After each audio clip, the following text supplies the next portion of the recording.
Assalamualaikum warahmatullahi wabarakatuh. Waalaikumsalam warahmatullahi wabarakatuh. Apa kabar sobat teman semuanya? Sehat, semangat. Salam hormat, semoga selalu berlimpah nikmat, sehat, dan bahagia. Amin. Amin. Ya Rabbal Alamin. Ketemu lagi dengan saya, Ton Sadewa, di channel ini. Channel yang tentu untuk memberikan semangat baru. Kali ini saya ditemani oleh Muhammad Taufik untuk melakukan wawancara dengan Ketua GNP Tipikor Bapak Edo Damaraji. Bapak Edo Damaraji. Pada malam hari ini kita akan mencoba menggali tentang GNP Tipikor itu, agar para pemirsa bisa mengetahui sejauh mana Tipikor ada di Jawa Tengah, khususnya di sini. Dan kita akan mengetahui juga bagaimana langkah-langkah Tipikor ini, termasuk visi misinya ke depan, terutama kepentingannya dan kebutuhannya untuk negara dan bangsa kita Republik Indonesia. Selamat malam Pak Edo, Selamat Ketua GNP Tipikor. Iya. Selamat malam juga Pak Taufik. Mudah-mudahan kita bisa mendapatkan informasi tentang GNP Tipikor untuk para pemirsa. Pak Edo, kalau boleh tahu, apa sih GNP Tipikor tersebut? Ya. Terima kasih Mas Ton. Jadi begini, teman-teman semua, GNP Tipikor itu didirikan berawal dari sebuah keprihatinan tentang maraknya tindak pidana korupsi di penyelenggara negara ini. Artinya memang korupsi sudah menjadi satu, ada yang mengatakan budaya yang tidak bisa dihilangkan dengan mudah. Tapi apakah kita akan berpangku tangan saja atau tidak? Maka senior-senior yang punya kepedulian terhadap penyelenggara negara ini, yang tercinta ini, mendirikan sebuah organisasi kemasyarakatan yang disebut dengan Gerakan Nasional Pengawasan Tindak Pidana Korupsi atau GNP Tipikor. Gerakan Nasional Pengawasan Tindak Pidana Korupsi. Kemudian sebagai organisasi yang skala nasional, Provinsi Jawa Tengah sudah terbentuk. Kemudian saya dipercaya teman-teman untuk menjadi ketua, dan kita sudah melakukan verifikasi dokumen sebagai organisasi tercatat di Jawa Tengah, sudah mendapatkan surat tercatat dari Kesbangpol Provinsi Jawa Tengah, dan kita juga sudah audiensi dengan Inspektorat Jawa Tengah.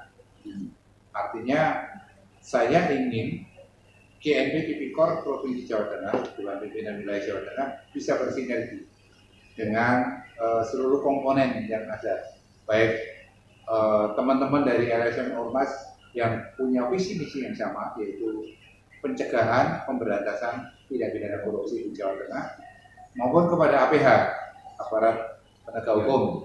Di situ ada bapak-bapak dari Kejaksaan Tinggi, kemudian ada dari Polda, kemudian dari pengadilan, nah dari inspektorat yang ada, kemudian mungkin juga dari pihak yang lain, mungkin skalanya lebih nasional, dan teman-teman KPK yang ada. Seperti itu. Jadi visi misi kita pasti menjadi organisasi yang profesional dalam hal untuk pencegahan, pengawasan, pencegahan tindak pidana korupsi.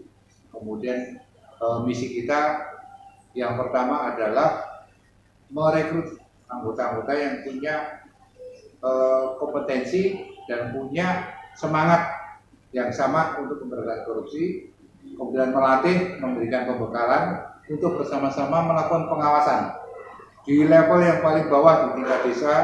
Di situ ada dana desa, di tingkat kecamatan, kabupaten, maupun di provinsi.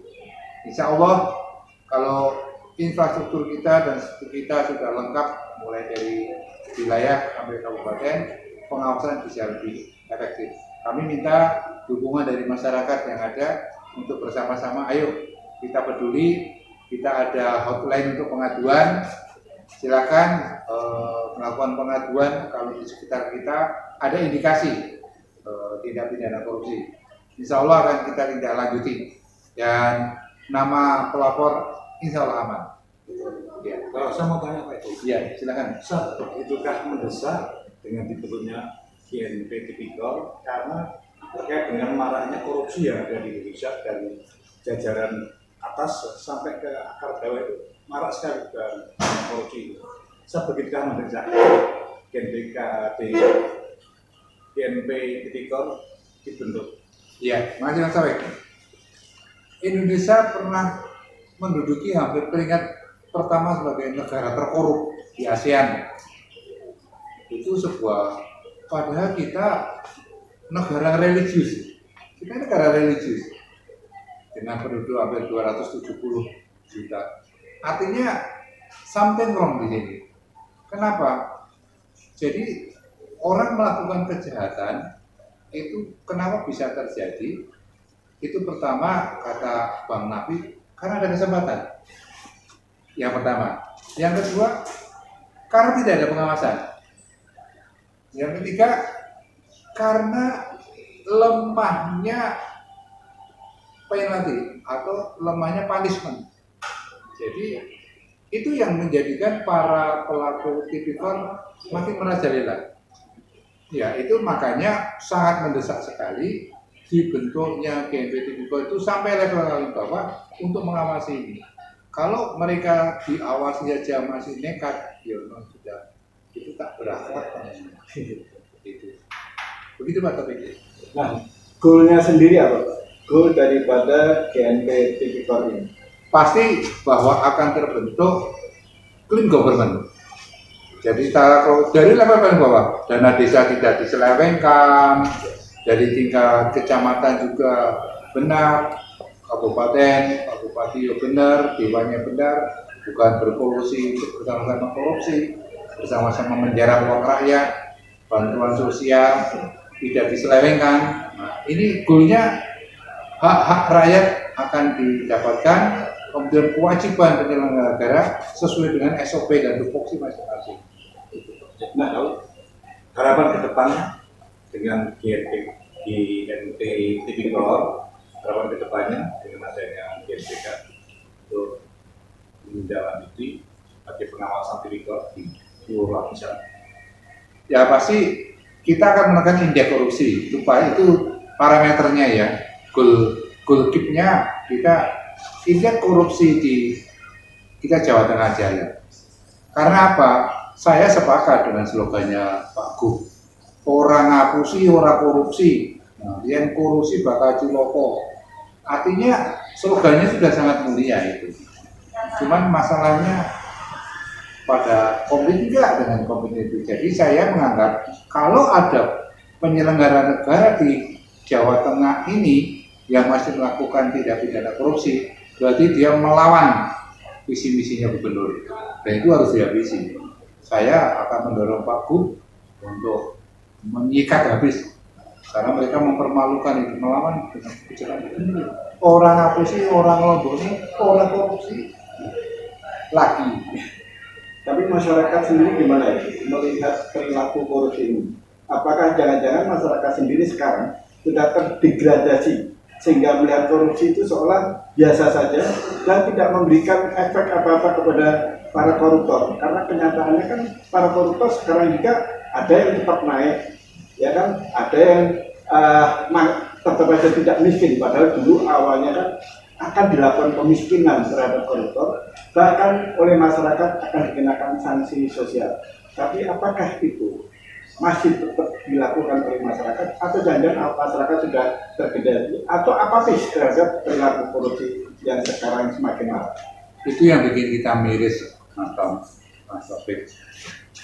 Rakyat lama-lama kan skeptis. Kenapa? Ya karena penegakan hukumnya enggak ditetapkan. Koruptor dapat remisi, mantan koruptor malah dijadikan komisaris BUMN, gitu. Kemudian malah dapat diskon. Jadi tidak ada efek jerah ya, itu malah. Jelas kemarin dulu awal siapa yang korupsi masa pandemi akan dihukum mati. Itu ada menteri korupsi malah minta ampun-ampun pada yang bilang. Itu yang pertama. Yang kedua, saya sebetulnya sedih ketika demi membela pemerintah rezim akhirnya tutup mata terhadap kezaliman, kejahatan. Jadi buat teman-teman, oke lah, saya akan copy dengan pemerintah selama itu good and clean. Jadi, tapi ketika mereka melakukan tindak pidana korupsi, ya harusnya kita sama-sama lah, kita bareng-bareng untuk mencegah lah. Jadi jangan sampai masyarakat itu apatis, skeptis, akhirnya menganggap malah itu sesuatu yang wajar. Korupsi menjadi budaya, bukan. Indonesia tidak punya budaya korup. Korupsi adalah perbuatan setan iblis yang harus dibantai dan dibersihkan. Tapi kayaknya untuk korupsi yang ada di Indonesia ini dari ratusan tingkat atas ke bawah itu kelihatannya untuk budaya malu sama sekali biasa. Artinya dalam kata ya semacam rame-rame melakukan korupsi saat berjalan. Ada pepatah mengatakan guru kencing berdiri, murid kencing berlari atau malah ngencingi gurunya. Yang kita butuhkan itu keteladanan para pemimpin. Selama itu tidak ditunjukkan, ya masyarakat akan pesimis. Pemimpin-pemimpin yang terbukti korup malah berdada-dada pakai rompi oranye, itu kan menyakiti rasa keadilan kita sebagai pegiat anti korupsi. Mereka masih tertawa terkekek-kekek, padahal mereka seorang koruptor yang harusnya itu tunduk malu. Kalau orang di luar negeri itu baru dituduh aja sudah mundurkan diri, bahkan ada yang bunuh diri. Di sini sudah tersangka bahkan sudah terdakwa masih cengengesan. Nah, contoh-contoh itulah yang membuat masyarakat itu selagi tidak bisa ditegakkan hukumnya muak, tapi akhirnya nggak ada tindak lanjut ya akhirnya pesimis. Itu bahaya sekali. Ketika masyarakat sudah nggak peduli kamu mau maling, mau korupsi, apa urusannya, itu berbahaya sekali. Itu mas. Jangan-jangan bahwa para koruptor yang tadi berdada-dada pakai baju kuning itu mereka bentuk perlawanan terhadap penegakan hukum atau penegakan korupsi sendiri. Karena sebetulnya kalau kita cermati di awal ada KPK, di awal KPK berdiri kemudian KPK itu menangkap banyak koruptor, itu kan mereka malu, keluarganya malu, di koran-koran kemudian disosialisasikan bagaimana anak istrinya malu terhadap orang tuanya atau suaminya koruptor. Tapi sekarang hal itu apakah masih terjadi? Ya, sehingga kok sekarang malah dada-dada. Jangan-jangan itu mereka sedang menganggap bahwa koruptor itu ya hal yang biasa. Dan saya takutnya, kita takutnya, jangan-jangan orang nanti bercita-cita menjadi koruptor. Karena kenyataannya tadi sudah dihukum, besok bisa jadi komisaris. Gajinya besar kan sebenarnya. Itu bagaimana kalau pendapat dari GNPK sendiri? Saya berharap yang diimpor itu salah satunya termasuknya adalah budaya. Anda bisa bayangkan, saya punya teman jadi di sana sebagai housekeeping dan waiters. Pelayan sana itu menerima tips, itu nggak berani. Saking ketatnya dengan itu. Kemudian kita dipertontonkan eksekusi terhadap para koruptor itu. Tembak itu kan di depan umum, bahkan ada yang organnya disumbangkan. Sebegitu menakutkannya kalau korupsi. Nah, saya ingin itu diimpor juga ke Indonesia. Jangan hanya diimpor politiknya, malah justru kalau politiknya tenaga kerjanya. Jangan. Karena Cina bisa sukses karena memberantas korupsinya nggak main-main. Dan itu lihat di pasal 30 di ayat 1 itu mengatakan pelaku korupsi bisa dihukum mati. Nah, itu jelas itu di undang-undang korupsi nomor 30. Artinya sudah diamanatkan yang undang-undang. Tinggal kita mau bukti dan dalam peradaban, sejarah peradaban. Kejahatan dan kebaikan itu selalu bertempur. Saya tidak ingin di Indonesia ini kejahatan berkonspirasi dengan penyelenggara negara, aparat hukum untuk menghancurkan kebaikan, kebenaran. Ya. Kalau itu sampai terjadi, waduh, bubar ini kayak ini. Ya, setuju. Yang mau tanyakan lebih lanjut, institusi apa nih yang kira-kira nanti bersinggungan atau terbantu dengan keberadaan Tipikor ini, GNP Tipikor ini? Artinya mitra. Ya, mitra dari GNP Tipikor. Jadi sebetulnya GNP Tipikor itu hadir untuk menjadi surveillance untuk kepada teman-teman APH, aparat penegak hukum. Hukum ditegakkan. Siapa sih APH itu?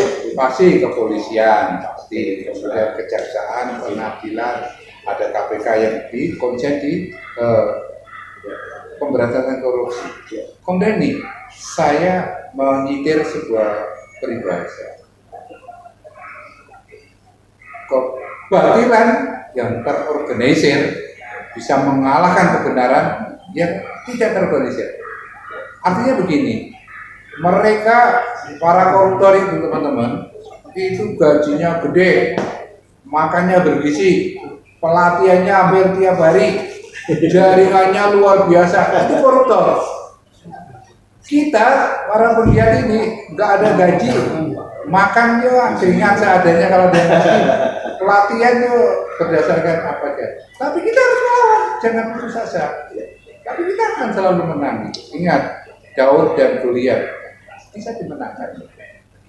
Jadi saya optimis GNP Tipikor di Jawa Tengah ini akan mendapatkan dukungan yang luas dari masyarakat yang masih peduli dengan KNI. Termasuk panjenengan, saya berharap teman-teman media, kemudian penggiat, ayo kita rapatkan satu barisan. GNP Tipikor siap bermitra, berkolaborasi dengan pihak manapun selama visi-visinya sama. Ciptakan pemerintahan yang bersih, ciptakan pemerintahan yang bebas dari korupsi, tegakkan keadilan, berikan hak-hak rakyat. Kemudian dalam pembentukan beberapa DPW yang ada di beberapa provinsi di Indonesia itu sudah terbentuk berapa tingkat DPW GNP Tipikor Pak di Indonesia Jadi dari 34 provinsi ini kita ambil 25 provinsi. Sebetulnya mungkin banyak teman-teman yang belum mengerti ya GNP Tipikor, bukan berarti memang kita lebih bergerak di silent operation kan. Makanya sosialisasi ini menjadi catatan kami untuk lebih giat lagi mensosialisasikan, karena harapannya tak kenal maka tak sayang. Nah, saya sangat terbantu ini Mas Atono, Mas Taufik, dengan ini bisa disosialisasikan lewat media sosial sehingga teman-teman yang masih satu visi dengan kami, ayo kita merapat bisa bersama-sama. Ini jihad ini. Jadi amar ma'ruf nahi mungkar itu jelas itu, pahalanya jelas. Kalau amar ma'ruf temennya banyak Pak. Tapi kalau nahi mungkar itu musuhnya banyak. Jadi mencegah kemungkaran itu mesti yang terusik adalah yang berbuat mungkar. Ya kan, dia pasti akan melawan. Maksudnya apa? Nah, masih Pasti melawan. Tentang GNP Tipikor. Untuk saat ini GNP Tipikor siapa ketua umumnya? ya, Pak Dr. Komara. Jadi Siapa beliau? beliau seorang dosen senior, kemudian dua guru besar, dan dia pemerhati, penulis buku juga yang prihatin dan peduli.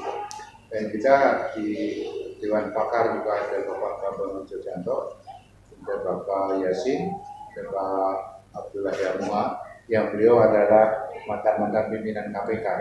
Artinya, dan masih ada dari Purnawirawan Brigjen juga, ada dari TNI juga. Beliau-beliau itu yang sudah paham tentang carut marutnya tata kelola daerah ini, makanya bangkit untuk pendidikan ini, berbuat sesuatu lah. Katanya kalau selama-lamanya iman itu adalah menggerutu ya hatinya. Kita pakai tangan memberantas kebenaran, pakai lisan, pakai tangan. Nah, kita mencoba pakai lisan, pakai tangan semampu kita. Tapi saya ingin teman-teman yang mendengarkan ini, ayolah kita di belakang barisan para penggiat anti korupsi. Itu akan menjadi sebuah kekuatan yang luar biasa. Lawan kita adalah koruptor yang bisa masuk semua lini, bisa mempengaruhi undang-undang, bisa mempengaruhi aturan, aparat dan lainnya. Itu lawan kita. Itu jelas-jelas maling uang negara. Maka kita harus bersatu padu, merapatkan barisan lawan itu. Insya Allah tidak ada dalam sejarah yang namanya kebenaran itu bisa dikalahkan oleh kebatilan. Sejak Nabi Musa melawan Fir'aun, Ibrahim melawan Namrud, Rasulullah melawan Abu Jahal dan ante-antenya, tidak pernah mereka memenangkan. Yang dimenangkan adalah yang kebenaran itu. Dan insya Allah kalau Anda semua, kita semua berdiri di belakang barisan yang menegakkan kebenaran, Allah akan memberi kebenaran. Minimal kita sudah berlaku sesuatu, minimal kita sudah menjadi pengikut kebenaran. Itu saja. Apapun agama Anda, apapun suku Anda, ini negara Indonesia ini adalah negara kita, tumpah darah kita. Jangan biarkan orang-orang mengobrak-abrik data ini, mencuri uang ini, menghancurkan negara ini untuk dijual kepada orang lain. Jangan. Kita harus melawan itu. Kita harus lawan itu. Kita cinta NKRI. Ya. Semoga orang-orang yang benar itu orang-orang yang tidak takut. Amin. Dan orang-orang yang benar itu, Amin. yang mau tampil. Amin. Karena sebetulnya kalau kebenaran itu kalah, sesungguhnya bukan kebenaran yang kalah, tetapi orang yang benar yang tidak mau bergerak, ya, tidak mau berjuang untuk membela kebenaran yang benar. Demikian. Ya, terima kasih. Terima kasih. Kita pamit dulu kepada pemirsa. Ya. Baiklah pemirsa, demikian tadi wawancara kita dengan Ketua GNP Tipikor Bapak Edu Damar Aji, ya, dan juga membantu memberikan wawancara adalah Muhammad Taufik. Baiklah para pemirsa, kami semua mohon pamit. Terima kasih telah menyaksikan tayangan kami. Teruslah jaga kesehatan dan patuhi protokol kesehatan. Wassalamualaikum warahmatullahi wabarakatuh.